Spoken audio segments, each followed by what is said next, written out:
Hello, this is Frank Lawrence of the Green Party, and we're going to talk tonight about the status of gun safety legislation in Missouri primarily.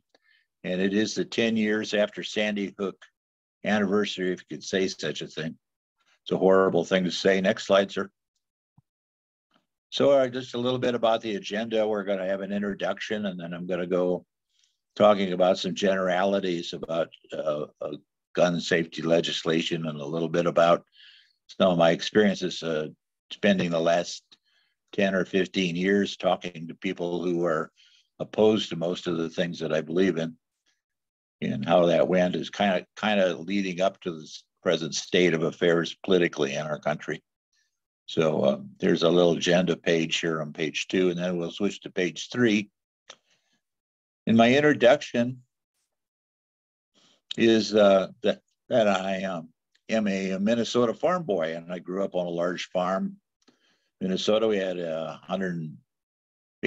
520 acres of fields and 80 acres of hardwood forest that bordered a lake and a large duck swamp. So it was absolutely a hunter's paradise. And so I spent most of my childhood hiking, camping, fishing, and hunting. And it's very common in that area and many other rural areas of the country to have come from a hunting rural kind of a background and society. And so we kind of measured our year by which hunting season we were in. Was it duck season or pheasant or goose or deer or whatever we hunted on the farm?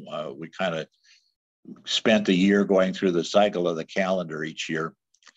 And I started hunting with my father and my uncles about age 10 to 12. I was along with their hunting as kind of a introduction to manhood in that part of the world, like driving tractor and other things that we did on the farm.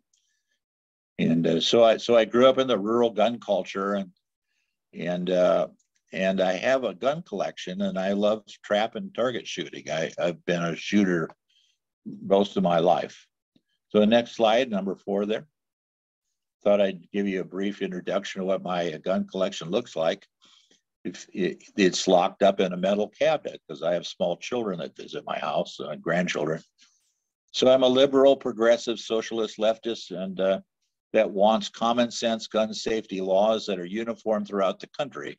And I don't think that's too much to ask for. Slide number 5.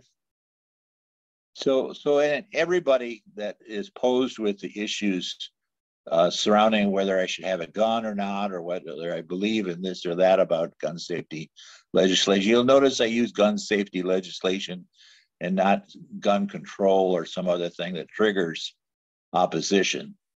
So we want to focus our attention to gun safety as our primary goals. But we all make decisions about our lifestyle and the risks that we take. And I was a traveling healthcare worker for over 10 years, and I worked in many states, in many rural and urban jobs. And I always studied the area that I was going into. And I would gather information about the type of society that they would have and the level of risk that I felt that I was entering into. Because in general, places that have trouble hiring labor for medical jobs are not able to draw in a lot of new people into that area to live, because that area may not be highly desirable, or it may actually be have very high crime rates and other kinds of problems in that area. So most of us avoid some of the things that are high risk situations, such as skydiving or maybe deep sea diving or things like that. There's certainly activities that many people do, but are add a great deal of risk to their life.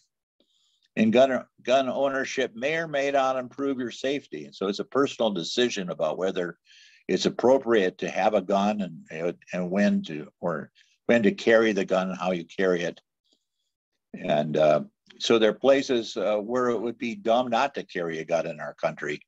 Yeah, there are high crime areas, and there are also areas, I'll mention a few, that where you're around very large, dangerous animals. And if you happen to have a job on a camp or a home up near the Arctic Circle, you may be in an area where the polar bears are hunting you. or your grizzly bears or black bears or mountain lions. I was at one of the jobs I was involved in New Mexico. I did a lot of hiking in the mountains at that time of my life, and there were a lot of mountain lions in those mountains. So I did carry a 9mm open carry out there. But even highly trained police and military members have trouble hitting a target in the heat of the battle. It takes a lot of training and practice to be effective with a weapon. And so the decision to have one, it really depends on how well you train yourself. Next slide, number 6 there. The other aspect I wanted to talk about in the introductory part anyway is that the issue of kids and guns.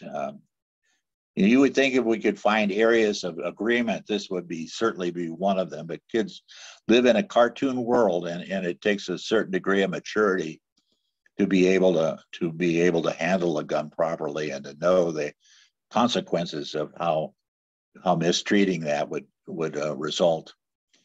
So Missouri has just rejected a law that would prevent children from carrying guns in public places. And so you know that 1/3 of the homes with children have guns. And in fact, it's estimated that 4.6 million children live with unlocked and loaded guns in their houses. And firearms are now the leading cause of death for U.S. children and teens under the age of 18. And the reality that having firearms in the home increases the risk of unintentional shootings, suicides, and homicide. Number 7 slide there, next. So this is the 10th anniversary of the Sandy Hook. And many of us at the time that happened back in December of 2012 felt that this was a pivotal moment in our history. We should have done something. I mean, it was such a grotesque, obvious slaughter of children and teachers. It was horribly handled, and had tremendous repercussions in the society that we lived in. Two of which are notable, I think, was the fact that there was a lawsuit filed against Remington Arms, the company that made the rifle that he used, and they lost that lawsuit. Now, I don't know, with all of the appeals and everything, whether that's going to be the final outcome or not. You never really know these days. And the other lawsuit associated with that was Alex Jones, who kind of a shock jock on the radio that accused them of being actors and faking the whole thing, and that none of the children had died, and gave them a really hard time. And he just recently was ordered to pay $965 million damages to the families of the Sandy Hook victims. And again, I don't know whether that final thing will come out in the court system, because our courts drag on for years. But I want to switch to the next slide there, number 8. And this is just a very brief comparison of conservative versus liberal mindsets. And I come from a very large extended family, and I would say that the percentages that I'm listing there of conservative mindset versus a liberal progressive mindset kind of represents the status that I see even in my own family, but certainly throughout the country, that roughly half of the registered voters fall into one of these two mindsets. And so just briefly go down what it's like to talk to conservative people. Is that their primary goal is to maintain the status quo, and that their opinions are often faith-based rather than fact-based. And they prefer authoritarian leaders, especially the dead ones. They like to have somebody tell them what to think and do. And very important that they're motivated by fear. And so rather than challenges and justice and equity. So they basically are serving their campaign donors. And unfortunately, the Democratic Party also serves their campaign donors. It's a common thing.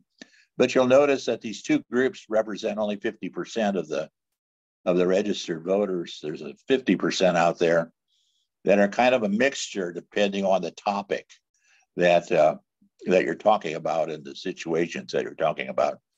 So they may be open to discussion. And the next slide is number 9, is what I call dichotomous thinking.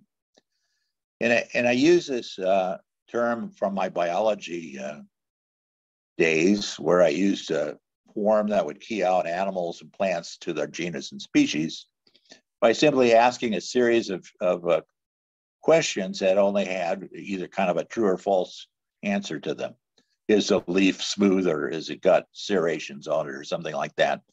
And then with enough questions asked like that, you can bring it down and identify the organism that you're trying to identify.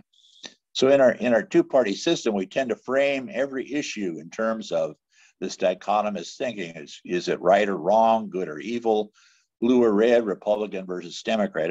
Every issue is posed into this kind of a framework, kind of a digital binary approach to problem solving, I guess. But in my opinion, the truth is usually floating around somewhere in the middle. We kind of live in a linear universe, not a digital binary construction of one.